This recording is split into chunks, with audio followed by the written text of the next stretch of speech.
अस्सलाम वालेकुम। Faisalabad programme news night के साथ मैं हूं आपका मेज़बान मोहम्मद बिलाल डोगर। पंजाब फैसलाबाद दूसरा बड़ा शहर पंजाब का, सिक्योरिटी सूरत बड़ी नाजुक है सूबे के अंदर।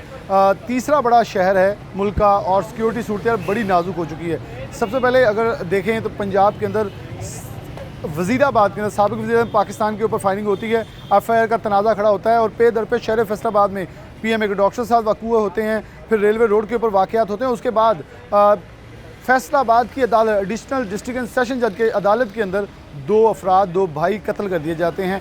और ये क्या चल क्या रहा है इसमें शहर में, जिसका जहां दिल करता है डाकू राज चल रहा है। हमारे साथ हाशिर मौजूद हैं, हमारे कोर्ट रिपोर्टर। सबसे पहले इनसे बात करें क्योंकि एक वाक़या जो है वो इन्होंने चश्मदीद गवाह भी हैं, क्योंकि उस अदालतों में मौजूद थे। फायरिंग की आवाज़ आती है। क्या होता है कि बावर्दी अहलकार आके फायरिंग कर जाते हैं। उसने अपनी दुश्मनी निकाली, लेकिन शहर फैसलाबाद और ख़ास तौर पर पुलिस सिस्टम के ऊपर एक सवालिया निशान खड़ा कर दिया कि हम खड़े कहाँ हैं। आशिर, बहुत शुक्रिया आपका। कैसे देख रहे हैं, क्या हुआ था वो वाक़या, और शहर फैसलाबाद में रेलवे रोड पे वाक़या हो रहे हैं, फायरिंग हो रही है, पुलिस कर क्या रही है, कुछ डेटा आपके पास भी मौजूद है? फिलहाल सबसे पहले तो आपका बहुत शुक्रिया, आपने प्रोग्राम के लिए टाइम दिया। दूसरा, जिस तरह आपने अभी हालिया वाक़े की बात की, तो हालिया वाक़े का अगर मैं आपको बताता चलूँ तो पुलिस की वर्दी में जो एक शख्स है वो अदालत के अंदर जाता है, और वो अदालत भी कोई आम अदालत नहीं, इलाका मजिस्ट्रेटिंग या सिविल जज की अदालत नहीं, बल्कि एडिशनल डिस्ट्रिक्ट एंड सेशन जज की अदालत है। और फैसलाबाद की आप उसे सबसे बड़ी अदालत भी कह सकते हैं, क्योंकि वहाँ से अगर कोई फैसला आता है तो उसके बाद जो अगला ऑप्शन है वो आपके पास लाहौर हाई कोर्ट ही रह जाता है। तो उस अदालत के अंदर ये वाक़या हुआ। वाक़या कुछ इस तरह पेश हुआ कि जो दोनों मुलजमान जो क्या मर्डर हो चुके हैं, मकतूलीन जो हैं, उनको लाया गया। पुलिस जो है उनको प्रिजनर वैन से बख्शी आने से लेकर जो है वो अदालत के अंदर पहुंची, और अदालत के अंदर जब उनको हथकड़ियाँ लगे दोनों भाइयों को अदालत के अंदर लेकर आया जाता है। और 3 से 4 मिनट के अंदर अंदर ये जो वाक़या है ये पेश आता है कि दोनों भाइयों को अदालत के अंदर जो है वो फायर मारे जाते हैं। उसके साथ जो मुलज़म है उसकी इतनी दीदा दलील थी कि बजाय ये कि उसको अगर कानून का कोई डर होता या कोई वजूहात दीगर होती तो उसने उधर ही उन लोगों को फायर मारने के बाद जो है वो अदालत के बाहर खड़ा हो गया। और वहाँ पर जो पुलिस है वो आई है, उसको पुलिस को उसने पिस्टल दिया, और पिस्टल देने के बाद जो है वो पुलिस ने उसको गिरफ्तार करके जो है वो ले गई है। अभी जो वो 2 भाई जो मकतूलीन है वो तकरीबन 5 भाई थे, और जो 5 भाई हैं इस वक्त वो अदालत के अंदर तो नहीं, लेकिन बख्शियाने के अंदर 5 भाई मौजूद थे। उनकी खुशकिस्मती भी आप यहाँ पर कह सकते हैं कि जो 2 भाई हैं उनको अदालत के अंदर पेश किया गया था। बाकी जो 3 भाई हैं वो अभी यहाँ प्रिजनर वैन में थे, यहाँ वो बख्शियाने के अंदर थे, जिसके बाद जो है उनकी जो जान बची है वो हो गई है। इस हवाले से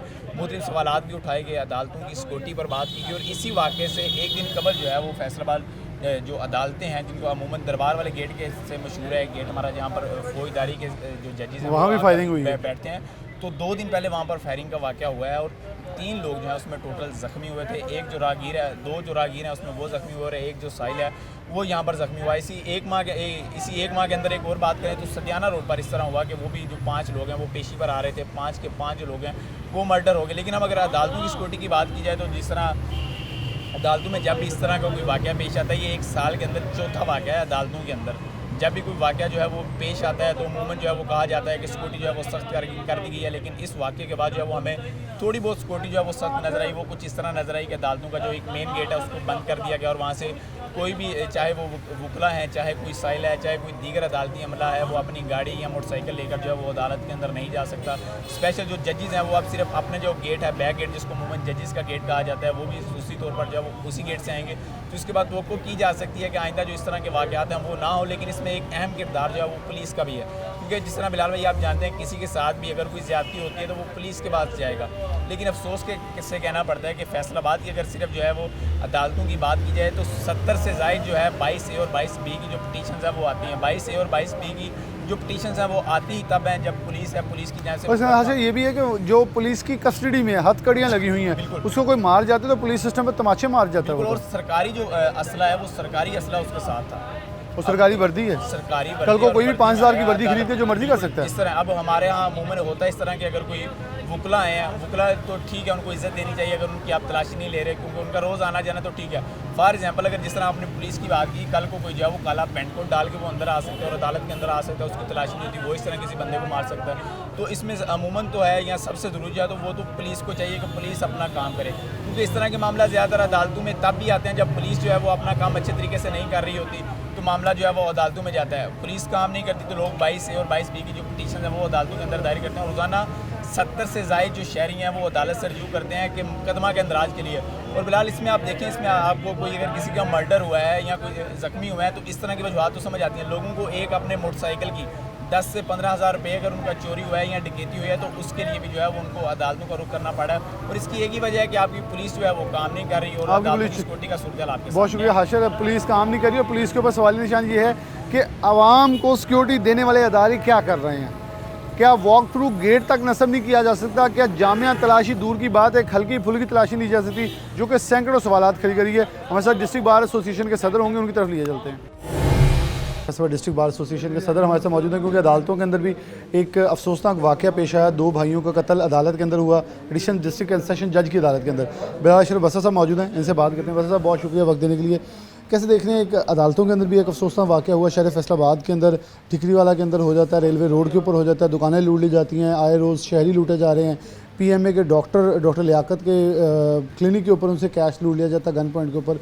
हालात बड़े ख़राब हैं। पंजाब गवर्नमेंट जो है वो एक वज़ीर-ए-आज़म के साबिक़ वज़ीर-ए-आज़म के खिलाफ जो ऊपर फायरिंग हुई है उसका भी तय्युन नहीं कर पा रही कि FIR देनी है नहीं देनी, जिसमें सुप्रीम कोर्ट को हर मामले के अंदर इंटरवीन करना पड़ा है।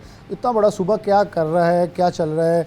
CPO का ट्रांसफ़र हो जाता है, IG रिज़ाइन दे जाते हैं, कुछ समझ नहीं आ रहा। आवाम ये देख रही है कि हम किधर देखें, और अगर अदालतों के अंदर भी ये ऐसे वाक़यात होने लगे, बड़ा अफसोसनाक सिचुएशन क्रिएट हो जाएगी। जी बिस्मिल्लाहिर्रहमानिर्रहीम।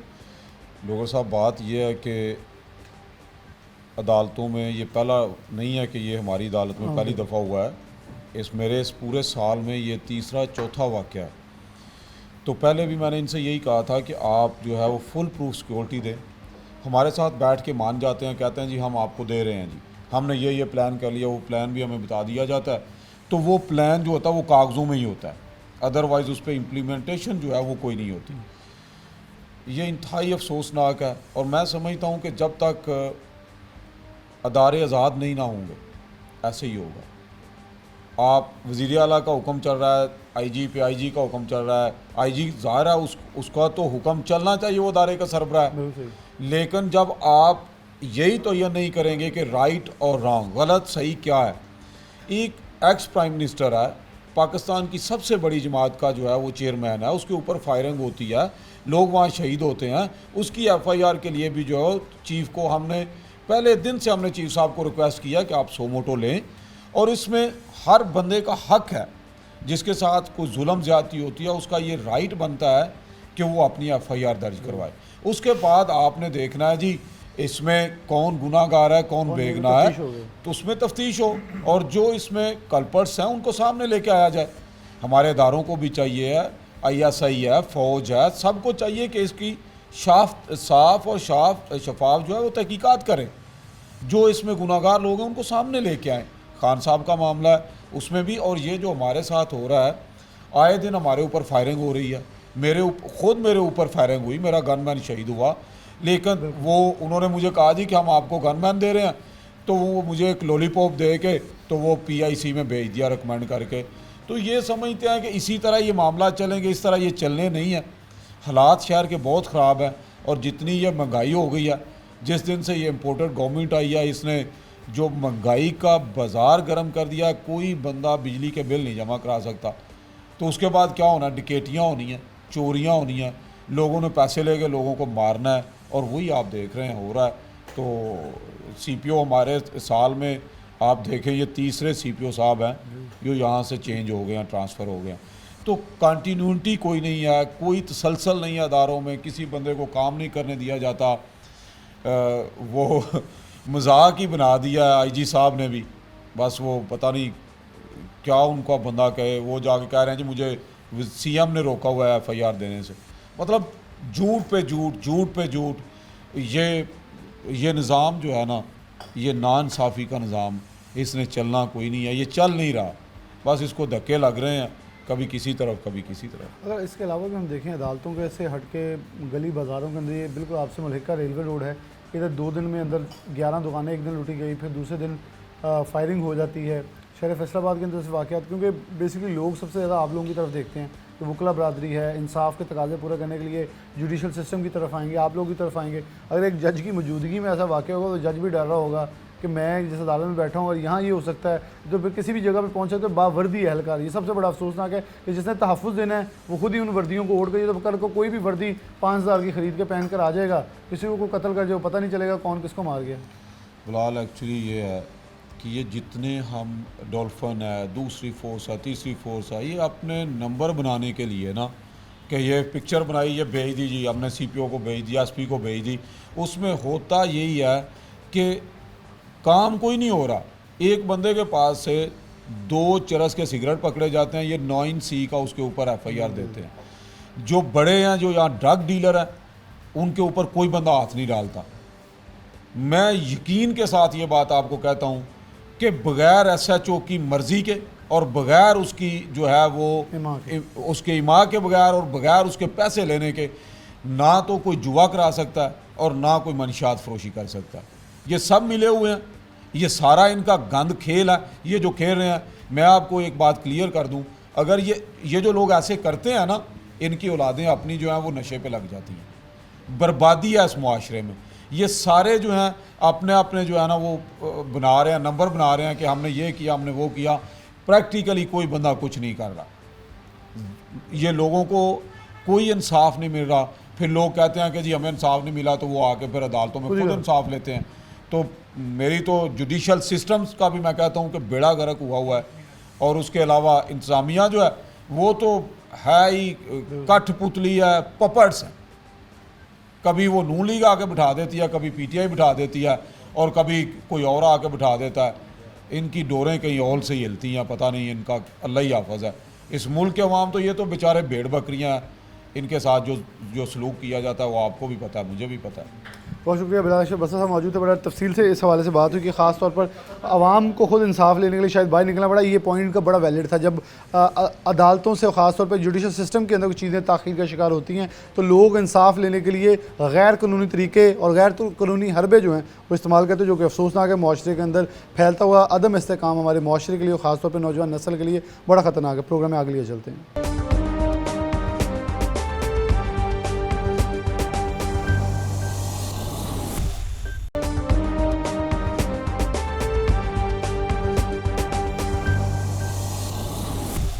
प्रोग्राम में आगे बढ़ते हैं। अगर बात करें तो इस वक्त शहर फैसलाबाद 1 करोड़ से ज़ायद का, क्योंकि दादोशुमार अगर मरदमशुमारी होती है जो अभी लास्ट में हमारे पास 80 लाख से ज़ायद की आबादी, ये कम व बेश अगर दादोशुमार देखें तो 1 करोड़ से भी ज़ायद की बनती है। लेकिन इस शहर फैसलाबाद में गुज़िश्ता एक हफ़्ते में जितनी वारदातें और जितने बड़े बड़े वाक़यात हुए हैं, यकीनन तौर पर शहर फैसलाबाद का हर बासी ये समझ रहे कि हम गैर महफूज होकर रह गए हैं। एक प्रोग्राम हम ज़रूर करेंगे जिसके अंदर हम कुछ हाउसिंग सोसाइटीज़ और कुछ लोगों के पास लेके चलेंगे और कुछ ऐसे चीज़ें लेके आएंगे कि मार्केट्स के अंदर पुलिस, अगर आप सिक्योरिटी गार्ड ना रखें, आप पे FIR दे देते हैं या आपको निशाना बनाया जाता है। अगर कुछ हाउसिंग सोसाइटी है उसको कहा जाता है आप सिक्योरिटी प्रोवाइड अपनी खुद करें, तो फिर आखिरकार अदारे किस लिए बनाए गए कि वो, अगर मैं हमेशा अदारों की मजबूती की बात करता हूँ, करता रहूँगा और फिर से करेंगे, लेकिन इस वक्त प्रॉब्लम ये है कि अदारे अगर मजबूत करने की बात करते हैं तो अदारों में बैठे लोग क्यों खिदमत करने से गुरेज़ां हैं। एक शख्स पुलिस की वर्दी पहनकर अदालत के अंदर खड़े होकर पिस्टल लेकर 2 अफराद को वहीं गोली मार देता है।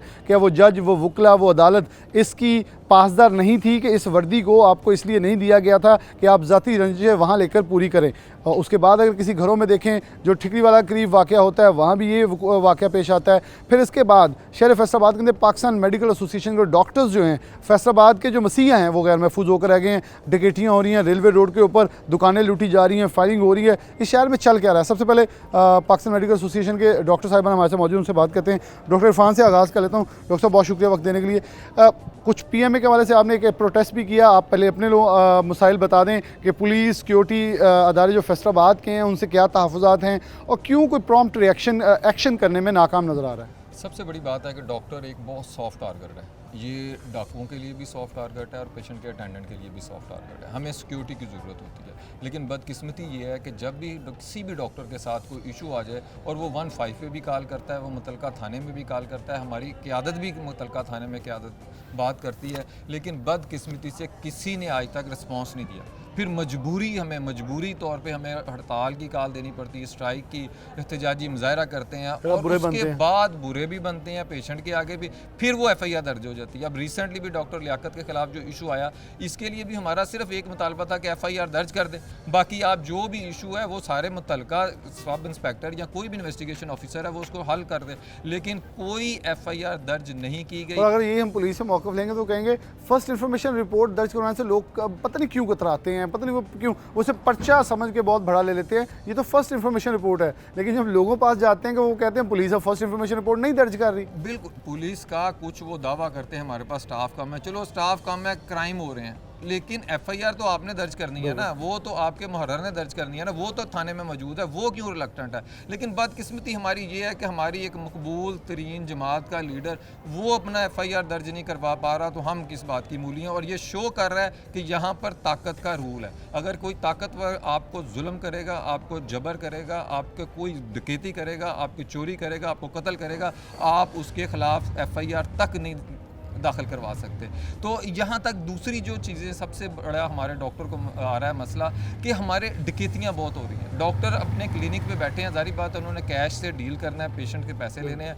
अब जारी बात है अगर डॉक्टर पढ़ा लिखा तबका भी अपने पास गन्ने रखेगा या अपने बॉडीगार्ड रखेगा तो ये एक सोसाइटी के लिए बड़ी शर्म का मुकाम है कि एक जो मसीहा हैं जो आपके इलाज के लिए वो भी गैर महफूज आ रहे हैं। तो मेरी ये रिक्वेस्ट होगी, हमारी CPO हैं, RPO हैं, जब तक स्ट्राइक ना करें वो बात नहीं सुनते, उनसे वैसे कहें कि जी मुतालबे हैं हमारे, कुछ देखें, हमें अमन मान के हवाले से कुछ मुश्किलात आ रही हैं, लेकिन उनके जूं तक नहीं दिखती, उनके कान में आज तक जूं तक नहीं दिखती। लेकिन जब हम प्रोटेस्ट करते हैं फिर उनकी कालें आना शुरू हो जाती हैं कि जी हम बताएं हमें तो ये कल्चर ख़त्म होना चाहिए। ये हम एक सिविलाइज्ड नेशन है, हम पाकिस्तान एक 22 करोड़ अवाम का मुल्क है। यहाँ पर अगर किसी के साथ कोई जुल्म होता है, कोई डकैती होती है, कोई चोरी होती है तो पुलिस को उस मकाम पे पहुँच के वहीं पे दरख्वास्त लेके FIR दर्ज करनी चाहिए। ये नहीं अब आप यहाँ का रूल देख लें कि आपने अगर FIR दर्ज करानी है आपको सिफारिश, प्रोटेस्ट या पैसा देना पड़ेगा।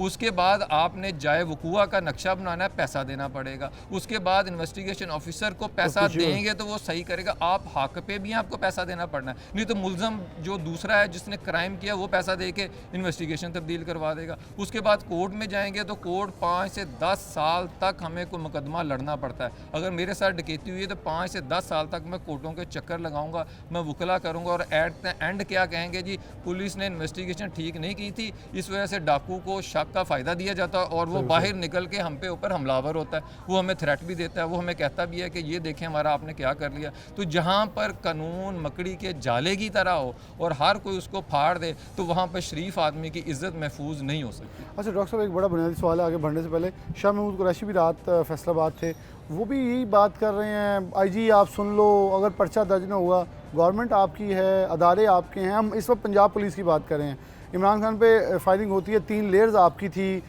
किससे सवाल कर रहे हैं? सवाल पहले अपने आप से तो कोई कर नहीं रहा कि इस पुलिस ना, इस गवर्नमेंट, पंजाब गवर्नमेंट क्या कर रही है।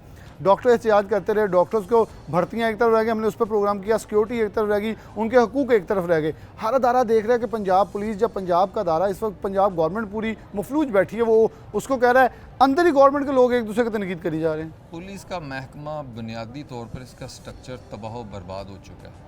पॉलिटिकल एफिलिएशन ने इसका स्ट्रक्चर तबाह बर्बाद कर दिया। इससे बड़ी बदकिस्मती क्या हुई कि सबसे मकबूल तरीन लीडर इस वक्त, उसके ऊपर हमला हो रहा है, उसकी गवर्नमेंट पंजाब के ऊपर, और आज चौथा दिन FIR दर्ज नहीं हुई। जो फर्स्ट इन्फॉर्मेशन रिपोर्ट है जिसकी कोई इशू ही नहीं, उसके बाद इन्वेस्टिगेशन होनी है, फिर वो कोई कसूरवार होना है। और इधर फ़रख हबीब था, वो मैं उसकी बातें सुन रहा था, वो CPO के ख़िलाफ़ बोल रहा था कि ये बिल्कुल कोई काम नहीं करते। वो काम नहीं करती पुलिस, आपके नहीं करते तो हुकूमत भी तो आपकी है। किसने तब्दीली देनी है, किसने तब्दीली का नारा लगाया था? हमने तो नहीं लगाया था, हमने तो आपको वोट दिए थे तब्दीली के लिए। ये तब्दीली, क्या तब्दीली आपने की कि 4 साल बाद भी कोई FIR दर्ज नहीं होती, मुहर्रर पैसे लेने के बगैर आपको थाने के अंदर आने नहीं देता, और FIR के बाद इन्वेस्टिगेशन ऑफिसर बगैर पैसे के, और इसमें इनका पुलिस वालों का भी कोई कसूर नहीं। अब थाने को बजट ही नहीं है, हमने मेरी बात होती है उनके साथ, वो कहते हैं थाने का बजट ही नहीं है। अब SHO ने थाने के बिल देने के लिए लाखों रुपए के बिल हैं, दूसरे खर्चे, पेट्रोल का खर्चा चलाने के लिए कहाँ से पैसे लेगा? दो ऑप्शन है उसके पास, या मुद्दई से लेगा या मुलजम से लेगा। जब एक दोनों थाना अंदाज में corruption ही मुलजम है। और मुद्दई से चल रहा है तो वो पागल है कि अपने पैसा नहीं बनाएगा। जब वो थाना चलाने के लिए रिश्वत ले रहा है तो वो अपनी फैमिली के लिए, अपने घर बनाने के लिए, अपना लाइफस्टाइल बेहतर बनाने के लिए नहीं रिश्वत लेगा। तो Definitely। जब आप उसको पहले ही कह रहे हैं कि रिश्वत से आपने चलाना है, मुद्दई या मुलजम से पैसे लेके आपने थाना चलाना है, तो आप क्या तब्दीली की बात करते हैं? क्या तब्दीली की बात करें। बहुत शुक्रिया। राय साहब मौजूद हैं। राय साहब, डॉक्टर्स अपने प्रिस्क्रिप्शन पेपर के ऊपर लिख के देते रहे पीटीआई को वोट डाल दें। अब आप लोगों के पास भी है, हम पहले भी क्वेश्चन कर चुके हैं आपसे, इसके ऊपर तफसीली बात हो चुकी है, लेकिन इमरान खान वही लीडर, वो खुद भी डॉक्टर बनवाना नहीं चाह रहे। शायद उनको अपनी गवर्नमेंट, जो आपकी ज़ेली गवर्नमेंट, उसके ऊपर ट्रस्ट नहीं है कि सरकारी हॉस्पिटल जाऊंगा तो मुझे सही मेडिकल रिपोर्ट दी जाएगी। तो ये तो बड़ा निज़ाम उल्ट पुलट है कि उन्हीं की गवर्नमेंट है, ना गवर्नमेंट छो रहे हैं। जो साथ हमायती हैं वो कह रहे आईजी बदल देंगे, आईजी खुद ही कहता है मैं स्टेप डाउन हो जाऊँगा, कोई नया बनना नहीं चाह रहा, वफाक रिलीज़ नहीं कर रहा। खिचड़ी पकी आवाम देख रही है तमाशा, ये क्या पुतली तमाशा चल रहा है। बहुत शुक्रिया। असल में इशू ये है कि हम में से कोई भी ठीक होने के लिए तैयार नहीं है।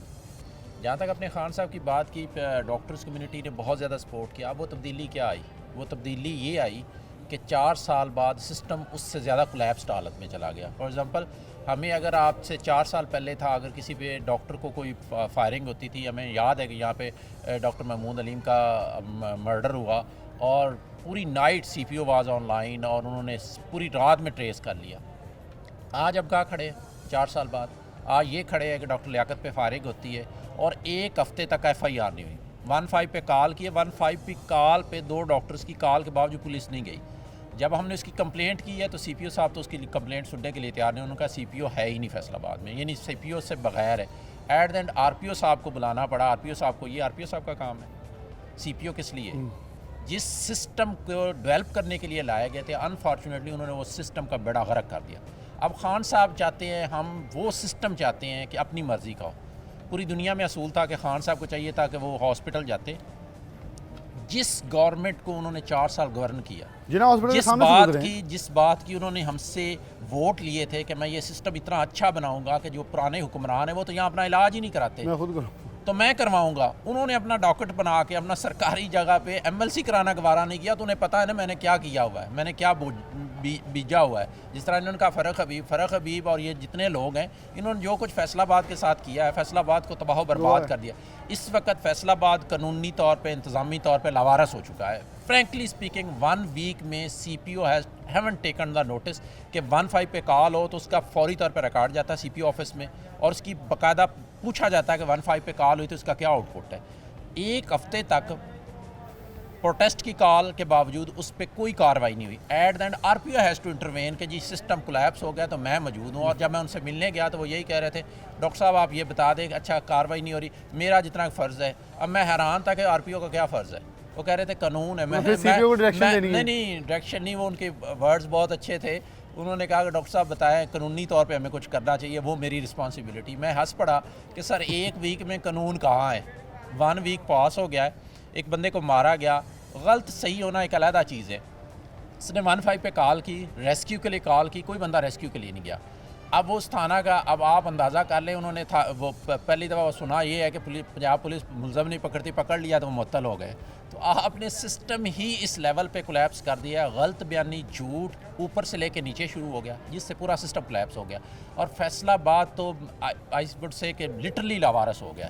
यहाँ नज़्म ज़ब्त, यहाँ पे लॉ एंड ऑर्डर सिचुएशन इस हालत पे जा चुकी है कि CPO Faisalabad has no role. और आपको कहीं नज़र नहीं आता CPO फैसलाबाद।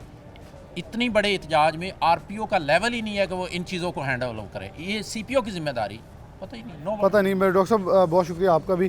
अच्छा, PMA ने ये स्टेप लिया, लेकिन CPO का ट्रांसफ़र हो जाता है, कायम मकाम के तौर पे वो काम करते रहेंगे, कोई नया लगता नहीं है। यहाँ IG सीट छोड़ गया, वो मौजूद नहीं है।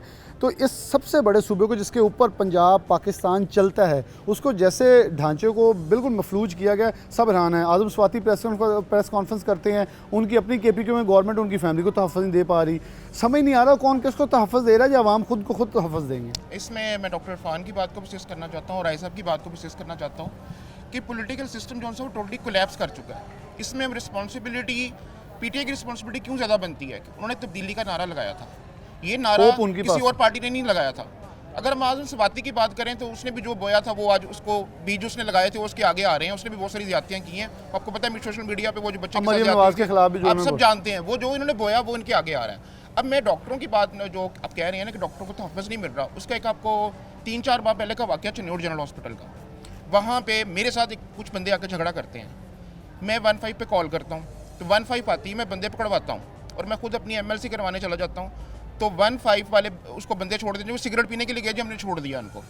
उसके बाद PMA को इन्वॉल्व करके अपने रिसोर्स यूज़ करके मैं FIR कटवाता हूँ। FIR कटने के बाद उनका चालान करवा के उनको वो राहदारी में रोक लेते हैं। सिस्टम चेक करें आप, किस तरह जलील किया जाता है डॉक्टरों को। राहदारी के बाद जब वो अदालत जाते हैं तो आगे से जज कहती है ये जी बेलेबल क्राइम है, वो फ़ौरन उनको बेल दे देती है। उसको ये नहीं पता कि एक डॉक्टर के क्लिनिक में एंटर हुए हैं, उसके पेशेंट से वहाँ पे उन्होंने उसके यानी कि चार दीवारी का ख्याल नहीं किया, पर्दे का ख्याल नहीं किया, पेशेंट औरतें होती हैं वहाँ पे, उसको बेल दे दी गई। उसके बाद वो नारे मारते हुए चले गए। तो ये तो हमारे सिस्टम के हालात हैं, ये हमारे कोर्ट्स के हालात हैं और ये हमारी पुलिस के हालात हैं। उसके बाद जिस तरह आप कह रहे हैं कि जी CPO चेंज हो जाएगा, ये चेंज हो जाएगा, ये देखें ये तो ना वो कह रहे हैं कि गोंगला तो मिट्टी चाड़ने वाली गल है और कुछ भी नहीं है। सिस्टम टोटली कोलैप्स हो चुका है। इस सिस्टम को रिन्यू करने के लिए हम सबको एफर्ट करनी होगी और बीइंग अ डॉक्टर कम्युनिटी हम पढ़े लिखे लोग हैं तो हमारा रोल इसमें ज़्यादा आता है कि हम लोगों को गाइड करें कि आप हो क्या रहा है।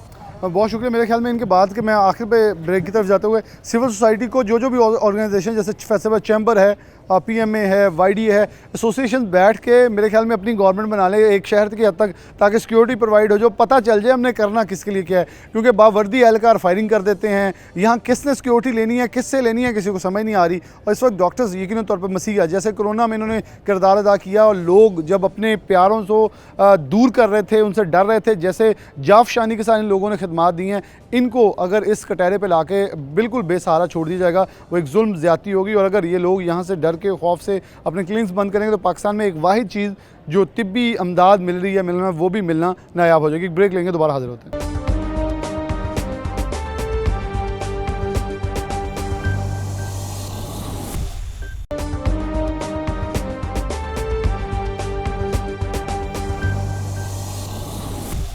वेलकम बैक नाज़रीन, दोबारा से प्रोग्राम के अंदर खुशामदीद कहते हैं। चेयरमैन हजरात हमारे साथ मौजूद हैं। बल्दियात से ताल्लुक़ है, सियासत से ताल्लुक़ है। एक कायद, एक पार्टी का लीडर, जो मर्ज़ी कहें, एक मकबूल लीडर, उसके ऊपर फायरिंग होती है। अपनी गवर्नमेंट 3 लेयर सिक्योरिटी, फिर उसके बाद ताहाल FIR दर्ज नहीं होती क्योंकि सरकारी कुछ असूल हैं, कुछ कवानीन हैं, वो पूरे नहीं किए गए। लेकिन बारहा पंजाब पुलिस के ऊपर अटैक किया जा रहा है। फैसलाबाद की हदूद, इसके बाद देखें अदालत के अंदर 2 कत्ल हो जाते हैं भाइयों के। PMA डॉक्टर्सों के क्लिनिक के ऊपर फायरिंग हो रही है। रेलवे रोड पे दुकानें लूटी जा रही हैं, फायरिंग हो रही है। क्या है, कौन निज़ाम चला रहा है? हमारे साथ सियासी रहनुमा मौजूद हैं, उनसे बात करते हैं। मियाँ साहब, आपसे आगाज़ करते हैं। बहुत शुक्रिया आपको वक्त देने का। क्या चल क्या रहा है? शाह महमूद यहाँ आते हैं, अपने बेटे उसी गवर्नमेंट के अंदर सिटिंग MP हैं, मिनिस्टर्स ही अपनी हैं, वज़ीर आला अपना इत्तेहादी है, तनकीद IG पे की जा रही है, धमकियाँ दी जा रही हैं। मियाँ फ़ारूक हबीब CPO को ललकार रहे हैं। लग क्या रहा है, कर क्या रहे हैं? और पाकिस्तान तहरीक इंसाफ एक खिचड़ी पकाने की कोशिश कर रही है, जो किसको फ़ायदा होगा? यहाँ आवाम गैर महफूज होकर रह गई है, हर कोई गवर्नमेंट की तरफ दे रहा है, यहाँ पुतली तमाशा चल रहा है। बिस्मिल्लाहिर्रहमानिर्रहीम। असल में बुनियादी तौर पे पंजाब के अंदर तो अमन मान की सूरत हाल पहले भी इतनी अच्छी नहीं थी, लेकिन जब से ये चौधरी परवेज़ लाई की हुकूमत आई है, चूँकि ये परवेज़ लाई की जो हुकूमत है ये इमरान खान की मरहून मिन्नत है और जो इमरान खान की तरफ से डायरेक्शन आती है उस पर उसी ने अमल करना होता है। तो अमन व अमान का मसला जो है दिन ब दिन ख़राब से ख़राब तर होता जा रहा है।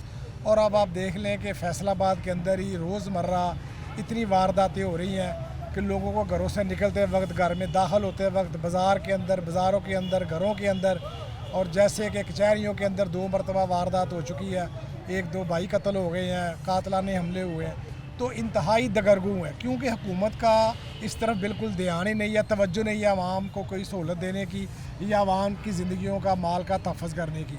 हुकूमत जो है वो तमाम तर इस सिलसिले में लगी हो कि किसी तरीके से इमरान खान को खुश करे, उसकी चापलूसी करे और जो इमरान खान कहता है वो करे। अब आप देखेंगे अभी पिछले दिनों जब इमरान खान के अटैक नहीं हुआ था तो उन्होंने कहा था कि 11-12 तारीख को जो है हम इस्लामाबाद जाएंगे। तो मेरे पास खुद स्पेशल ब्रांच के लोग आए, उन्होंने मुझे कहा कि जी हमें हुकूमत की तरफ से इंस्ट्रक्शन है कि जो साहब का बल्दियाती नुमाइंदे उनसे आप मिलें और उनको आप फैसिलिटेट करें, उनको कहेंगे जी लोगों को लेके जाएं, जितनी बसें चाहिए, जितनी ट्रांसपोर्ट चाहिए हम उनको प्रोवाइड करते हैं। वो आप तो मैंने उनको कहा हमारा तो पीटीआई से कोई तल्लक नहीं है, ना हमने धरने पे जाना है, ना हमारा इससे कोई वास्ता है। तो उन्होंने फिर कहा कि अच्छा हमें बता दें कि आप इलाके में पीटीआई के कौन कौन से बंदे हैं, हम उनसे रब्ता कर लेते हैं। जब हुकूमत की सरकारी मशीनरी और स्पेशल ब्रांच का पूरा ध्यान इस तरफ हो कि वो किस तरीके से ये इमरान खान के लाग मार्च को कामयाब करते हैं, धरने को कामयाब करते हैं, तो अमन अमान की सूरत हाल आपके सामने ऐसी ही होगी। तो मैं ये समझता हूँ कि हुकूमत या तो ये है कि आवाम को तहफ़्फ़ुज़ दे और आवाम के जो मसाइल हैं, स्पेशली आप देखें कि बलदियाती इदारे जब से नहीं है, म्यूनसिपल सर्विसेज का मसला है, लोग बेचारे छोटे छोटे कामों में दर बदर फिरते हैं। तो या तो आवाम के मसाइल हल करे या फिर हुकूमत छोड़ दे। और इसी तरीके से जो हुकूमती नुमाइंदे हैं वो एक तरफ हुकूमत के मज़े भी ले रहे हैं, पूरी इमरात भी हासिल कर रहे हैं, और दूसरी तरफ अपनी गुफ्तगू में ऐसे तासर दे रहे हैं कि जैसे वो अपोजिशन की नुमाइंदगी करते हैं। तो मैं समझता हूँ ये दोगली पॉलिसी, डबल पॉलिसी नहीं चलेगी। आवाम में अब शऊर आ गया, तो अब उनको चाहिए कि या तो वो हुकूमत सही तरीके से करें और आवाम को रिलीफ दे, या फिर हुकूमत छोड़ दे। या अच्छा मियाँ साहब, एक चीज़ जैसे आपने खुद बताया आपके इलाके में भी आवाम गेट लगा के सिक्योरिटी गार्ड रखे, दुकान ली है तो गनमैन रखे, इकबाल स्टेडियम के इलाके के अंदर भी ज़बरदस्ती, बहुत सारे इस पे प्रोग्राम हमने भी करना बाकी, लेकिन मैं इसलिए डिस्कस कर रहा हूँ।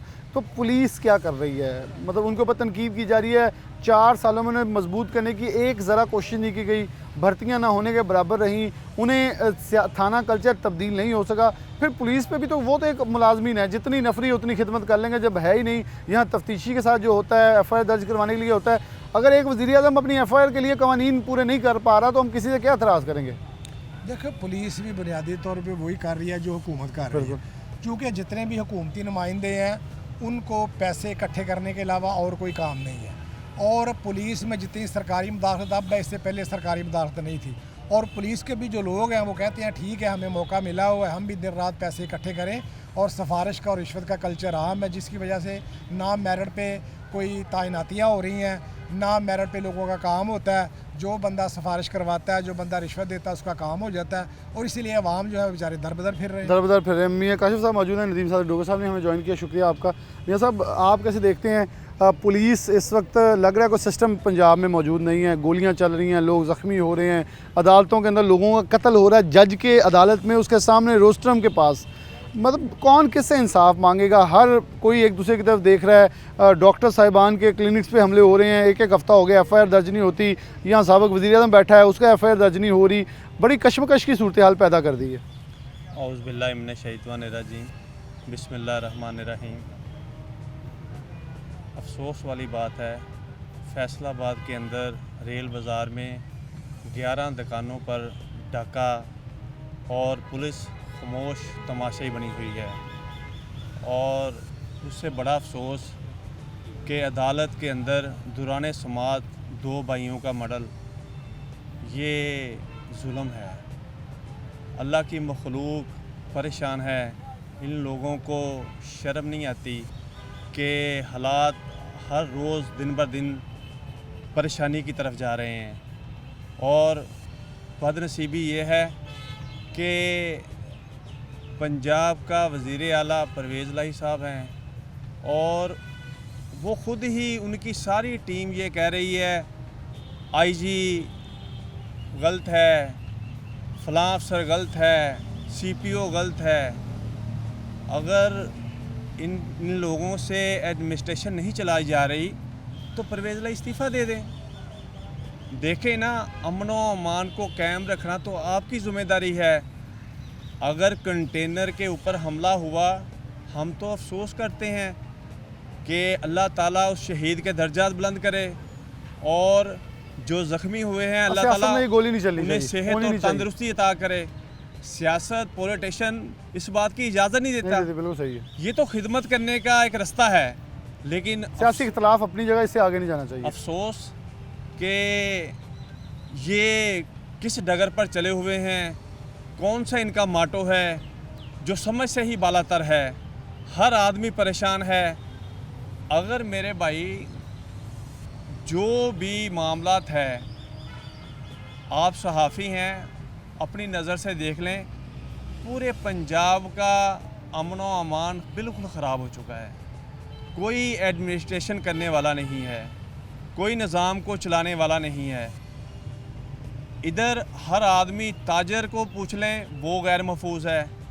अगर आप, मैं समझता हूँ जज साहब भी गैर महफूज हैं इस वक्त। जो हालात हो गए हैं अदालत के अंदर, दौरान समात वहाँ पर समात हो रही थी, वकीला हजरात भी उधर ही थे, जज साहिबान भी उधर थे, लेकिन कोई मैं समझता हूँ एप्लीमेंटेशन नहीं हुआ और काफ़ी देर उधर लाशें पड़ी रही।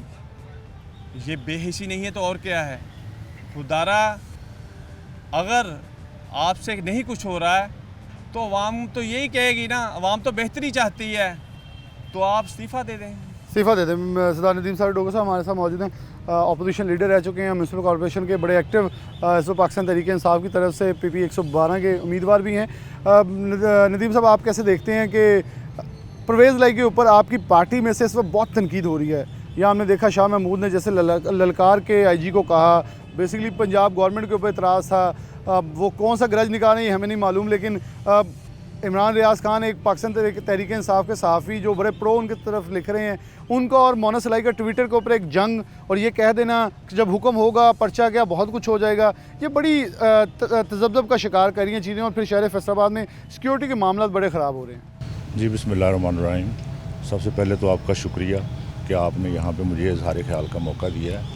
आप बिल्कुल ठीक कह रहे हैं कि सिक्योरिटी के लैप्स है पंजाब में अमन अमान की सूरत हाल की। मैं समझता हूँ कि मेन वजह जो है ना वो पॉलिटिकल अनस्टेबिलिटी है, मुल्क में गैर यकीनी सूरत हाल है। इस टाइम मैं समझता हूँ कि जिसी तरह इमरान खान साहब सड़कों पर निकले हुए हैं और ये मुतालबा कर रहे हैं कि नए इलेक्शन करवाए जाएँ ताकि एक गवर्नमेंट जो जिसके पास अक्सरियत हो, जो फ़ैसला साजी में वो अपना रोल अदा कर सके, तो मैं समझता हूँ कि ये आपकी बात बिल्कुल ठीक है। और जहाँ तक शाह महमूद कुरैशी साहब की बात है, बिल्कुल हम तो अपने सूबे में बैठ के इंसाफ मांग रहे हैं। आज 72 घंटे हो गए इमरान खान साहब की FIR दर्ज नहीं हुई हमारी। तो मैं समझता था कि अगर परवेज़ लाई साहब की जगह पर अगर कोई PTI फेस होता तो FIR भी कट चुकी होती, और मैं समझता हूँ कि ये सिक्योरिटी की जो सूरत हाल है वो भी शायद ना होती है, क्योंकि बयान आ जाना फ़ौरन उसका, और फिर उसके बाद ये भी हमें कुछ चीज़ें इस पर थोड़ी सी आप रोशनी डालें। आप पार्टी के अंदर बड़े नज़दीक रहते हैं, कुछ हेलीकॉप्टर ना देने की बात भी हुई, फिर वापस पे जब ये स्क्वाड इमरान खान को लेकर गुजरांवाला से जा रहा था वहाँ 2-3 बार रास्ते भी बदलने की बातें हुई। क्या कोई बहुत ज़्यादा अंदर सारी पंजाब गवर्नमेंट की भी थी, क्योंकि सारी जिधर को लेकर जा रहे हैं वो अपनी गवर्नमेंट की 3 लेयर सिक्योरिटी के अंदर भी काम हो गया है? देखें, साजिश में गवर्नमेंट शामिल हो ये तो मैं नहीं समझता, ये ऐसी कोई बात नहीं है। और ये हेलीकॉप्टर ना मिल सकने की वजह और रूट चेंज होने की बातें तो हमने भी सुनी हैं, लेकिन मेरा अपना ये ख्याल है कि इसमें कोई हकीकत नहीं है, ये बातें बनाई गई हैं। और जहाँ तक बात ये है कि ये पंजाब गवर्नमेंट ऐसी कुछ प्लानिंग में शामिल होगी, तो मैं नहीं समझता, ऐसी बात नहीं है। लेकिन लग रहा है राजा बिशारत जो वज़ीर कानून हैं उनका बहुत सारा राइट्स बन रहा है इस वक्त। देखें CPO फैसलाबाद में ट्रांसफ़र हुआ, लेकिन ताहाल को नया नहीं लग सके, वही अभी काम कर रहे हैं। यहाँ डॉक्टर्स पे होता है और एक अदालत के अंदर बहुत अफसोसनाक वाक़या हो जाता है, बावर्दी एहलकार पिस्टल साल लगा के लेके जाता है, दूसरे पुलिस एहलकार उन्हें इसलिए तहफ़्फ़ुज़ दे देते हैं कि चलें शायद हमारा पेटीबंद भाई है, अपने किसी काम के लिए आया होगा। देखिए सूरत हाल बड़ी गंभीर है। कल फिर दुकान रेलवे रोड पे फायरिंग हो गई है, लूटा जा रहा है, शहर में वारदातें बढ़ रही हैं, सियासी अदम इस्तेकाम नुकसान बहुत ज़्यादा पहुँचा रहा है। देखें, बात यह है कि मैं एक सियासी कारकुन हूँ, बिला वजह मैं किसी को डिफेंड नहीं करता हूँ। बिल्कुल आप ठीक कह रहे हैं, सिक्योरिटी की सूरत हाल, लॉ एंड आर्डर की सिचुएशन जो है वो ठीक नहीं है। और यहाँ पे मैं अपने पाकिस्तान तहरीक इंसाफ के जो मुंतखब नुमाइंदे हैं उनसे ये गुजारिश करूँगा कि ये अपना रोल अदा करें। और वाकई ही आपकी बात बिल्कुल ठीक है कि लॉ एंड आर्डर की सूरत हाल जो है ये बेहतर होने की ज़रूरत है और बेहतर करना चाहिए हमें। लेकिन स्टेज पर खड़े होकर हमें फ़र्क है, CPO को ललकारते रहे, हमें कुछ चीज़ें ऐसी बगैर किसी ललकार के, हमें मेरे ख्याल में जब हमारे अपने MPs बैठे हैं उसी स्टेज पे शकील शहाद है, उसी पे लतीफ़ नज़र गुज्जर सूबाई वज़ीर हैं, उसी पे अली अफजल साई सूबाई वज़ीर हैं, उसी पर मियाँ वारिस मौजूद है MPA, उसी पर मलिक उमर फ़ारूक MPA मौजूद है, उसी पर फिरदौस राय MPA मौजूद हैं। अगर इतनी बड़ी तादाद होने के बावजूद हम प्रेशराइज़ भी नहीं कर पाएंगे परवेज़ भाई को कि आप कुछ चीज़ें ठीक कर लें? देखिए, मैं आपकी बात के साथ एग्री करता हूँ। मैं तो आपसे पहले ये कह चुका हूँ कि हमारे जो मुंतखब नुमाइंदे हैं, जो PTI फेस हैं, उनको चाहिए कि अपना रोल प्ले करें। माशाल्लाह फैसलाबाद से कैबिनेट की नुमाइंदगी भी कैबिनेट में है फैसलाबाद की, और बिल्कुल उनको अपना रोल अदा करना चाहिए। और ये जो बात कल स्टेज पे हुई है तो देखें ये लम्हा फ़िक्रिया तो है कि पंजाब में हम दावा करते हैं कि पाकिस्तान तहरीक इंसाफ की गवर्नमेंट है और पाकिस्तान तहरीक इंसाफ के ही कोई इंसाफ नहीं मिल रहा। और आईजी साहब और चीफ सेक्रेटरी साहब जो है ये हमसे पहले जो गवर्नमेंट थी उनके ही ये अपॉइंट करता थे, तो उन्होंने भी काम करने से इनकार दिया। तो लम्हा फ़िक्रिया है, बिल्कुल इस बात को देखना चाहिए। और मैं समझता हूँ कि बतौर सियासी कारकुन ये सारा कुछ जो है ना पाकिस्तान तहरीक इंसाफ के खाते में जा रहा है और ये हमारे जो मुंतखब नुमाइंदे हैं, जो असम्बली के मेम्बरान हैं, उनको अपना रोल प्ले करना चाहिए। रोल प्ले करना चाहिए, बिल्कुल बिल्कुल। आप अगर इस्तीफ़ा नहीं देते, कुछ नहीं करते, लेकिन एहतजाजन अपनी पार्टी के सामने पार्टी का मौक़िफ़ रखते हुए ये कह सकते हैं ये फैसलाबाद के रिज़ाइन है, हम अपनी पार्टी को जमा करवाते हैं कि जब तक हमारे लीडर को इंसाफ नहीं मिलता हम इस कुलैयन गवर्नमेंट के साथ बैठने को तैयार नहीं है। एक प्रेशर क्रिएट करने की कोशिश की जा सकती है। और दो वज़रा अली अफजल सईद एक लाइक नौजवान जिसकी मैं हमेशा तारीफ़ करता हूँ, दूसरा लतीफ़ नज़र गुज्जर एक धीमे लहजे के इंसान, दोनों को मिलाएं तो शहर फैसलाबाद की एक नुमाइंदगी मौजूद है जो बेहतर तरीके से वहाँ किरदार अदा कर सकते हैं कबीना के अंदर, और करना चाहिए। नहीं तो नदीम साहब डोगरी बात 100% राइट है, सवाल फिर आपसे होगा। इसी के साथ प्रोग्राम न्यूज़ नेट से इजाज़त दीजिए। अल्लाह हाफ़िज़।